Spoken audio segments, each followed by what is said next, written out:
તો ચાલો મિત્રો આપણે ગુણોત્તર અને પ્રમાણનું એક ઉદાહરણ જોઈએ। સૌપ્રથમ રકમ વાંચે શું કહે છે, જો x ના 5/3 ભાગ અને y ના 9/4 ભાગ હોય તો x તથા y બરાબર કેટલા? બરાબર। તો જો મિત્રો અહીંયા આપણે શું કરવાનું છે, તો અહીંયા ના શબ્દો છે ત્યાં આપણે ગુણાકાર કરીશું। શું કરીશું? ગુણાકાર। બરાબર।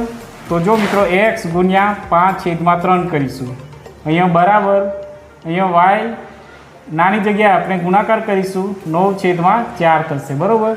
ચાલો x ગુણ્યા 5 તો શું થશે? 5x/3 બરાબર, અહીંયા y ગુણ્યા 9 તો 9y થશે /4। હવે શું કરીશું મિત્રો? આપણે ચોકડી ગુણાકાર। બરાબર। ચોકડી ગુણાકાર એટલે નીચેની સંખ્યાને ઉપર અને આ સંખ્યાને આ વડે ગુણીશું। બરાબર। તો ચાલો 4 × 5 કેટલા થશે? અહીંયા તો 20 થશે, 20x બરાબર, આ બાજુ 9 તારીખ 27 તો 27y થશે। જો મિત્રો આ રીતના જો રકમ જોવા મળે તો આ રકમ શું છે? તો વ્યસ્ત પ્રમાણની રકમ છે। કઈ? વ્યસ્ત પ્રમાણ। જો મિત્રો વ્યસ્ત પ્રમાણની હોય તો આપણે શું કરીશું? સૌપ્રથમ આ રીતના કરીશું, x/y બરાબર, અહીંયા છેલ્લે છે રકમ એને આપણે પહેલાં લખવાની છે 27/20 બરાબર, અને પહેલે છે એને છેલ્લે લખીશું। આને શું કહેવાશે?